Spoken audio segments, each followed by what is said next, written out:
Laws of motion में first है force का जो दिया हुआ है कि फोर्स क्या चीज होता है ना। तो यहाँ पे सबसे पहले हमको फोर्स के समझने के लिए एक दो चीज मैं बता रहा हूँ। एक है रिजिड बॉडी और एक नॉन रिजिड बॉडी। ठीक है,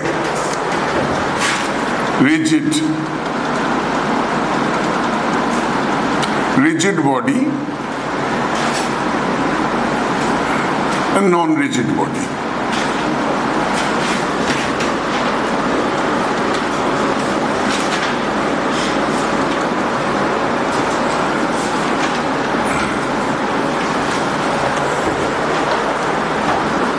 ऐसे तो साइंस के हिसाब से दुनिया में रिजिड बॉडी बोल के कुछ होता ही नहीं है। हम लोग किसी को मान सकते, one is more rigid than the other. Rigid body actually plain Hindi में अगर बोलें तो वो चीज जो कि बिल्कुल भी नहीं दबता है, जो बिल्कुल दबता ही नहीं है, ऐसे को बोलेंगे परफेक्टली रिजिड बॉडी। जैसे तुम्हारे पास वो नहीं रहता इरेजर, उसको ऐसे करने से दबता है ना, दबता है तो फिर वो रिजिड नहीं है। लेकिन उससे थोड़ा हार्ड एक पत्थर ले लो, उसको दबाओगे तो तुमको लगेगा तो दब नहीं रहा है, लेकिन दब रहा है, तुमको नहीं दिखाई दे रहा है, वो अलग बात है। बिकॉज कंप्रेशन में भी इन माइक्रोमीटर्स, तब तुमको कैसे महसूस होगा, माइक्रोमीटर्स में दब रहा है तो नहीं समझ में आएगा। तुमको तब समझ में आ रहा है जब काफी ज्यादा दब जा रहा है। तो इसमें अब एक परफेक्टली रिजिड बॉडी के ऊपर हम लोग जब फोर्स अप्लाई करते हैं,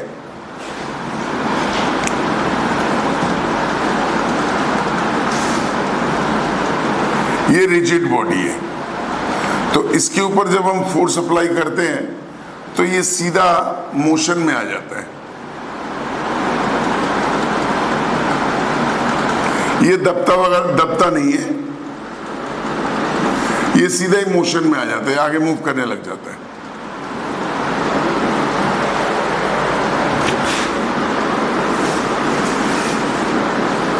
The body comes into motion.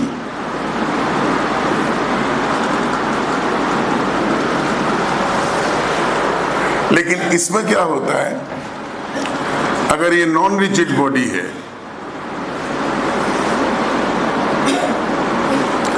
इसके ऊपर अगर हमने फोर्स अप्लाई किया तो ये फोर्स से पहले दब जाता है अंदर की तरफ, और जब दबने के बाद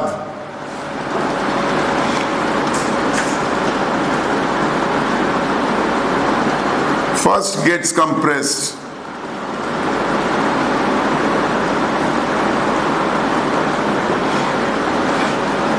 that is its dimensions change,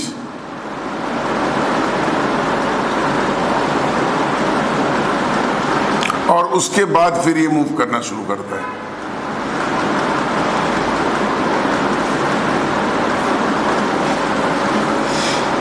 उसके बाद मूव करना शुरू करता है।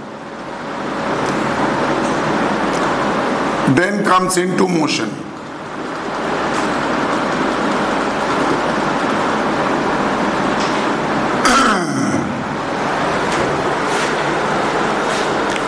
तो नॉन रिजिड बॉडी में दो चीज होता है। रिजिड बॉडी में, क्योंकि यहाँ पे जब रिजिड बॉडी ले रहे हैं तो मतलब परफेक्टली रिजिड है, परफेक्टली रिजिड में सीधा ही मूव करना शुरू कर देता है। ठीक है, अच्छा, a force when applied on a rigid body object does not change the interspacing between its constituent particles. इसका मतलब क्या है, ये इन जिन चीजों से बना है,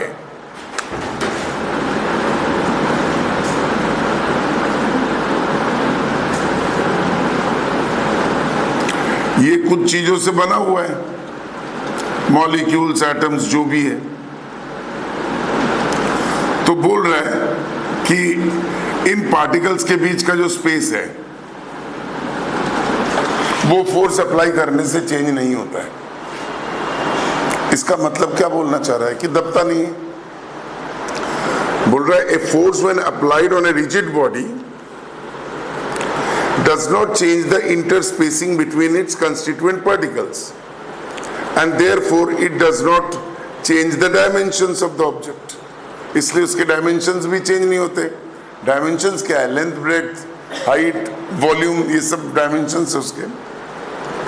बट कॉजेज, देखो लिखा हुआ but causes only motion in it.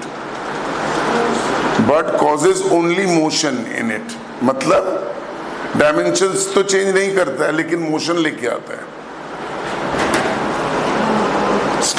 Straight away starts moving. On the other hand फिर क्या लिखा है?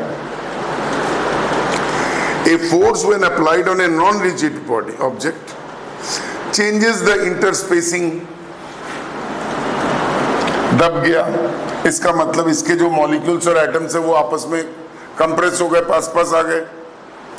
So on the other hand A force when applied on a non rigid object changes the interspacing between its constituent particles and therefore causes a change in dimensions and can also produce motion in it if the force is sufficient। कि दबने के बाद भी, उसके बाद भी force महसूस कर रहा है तो वो चलने लगेगा आगे। समझ में आ रहा है? जैसे सोचो ना, एक पाइल किया हुआ किसका, मैट्रेस का, वो हम लोग बिस्तर के ऊपर मैट्रेस लगाते हैं ना, तो सोचो किसी दुकान में, मैट्रेस का ही दुकान है, तो वहाँ पे जो 10-20 मैट्रेस एक के ऊपर एक रखे हुए हैं। तो एक आदमी चाहता है कि मैट्रेस नया माल आ रहा है, इनको यहाँ से पीछे हटा देते हैं थोड़ा। तो वो जब धक्का देगा तो तुम इमेजिन करके बताओ तुमको पहले क्या दिखेगा?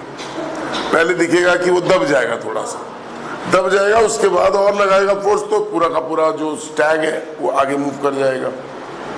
तो इसका मतलब वो नॉन रिजिड है, इसलिए पहले वो दब जाएगा और उसके बाद वो आगे मूव करेगा, है ना। तो ये हुआ पहला पार्ट कि एक्चुअली फोर्स क्या है।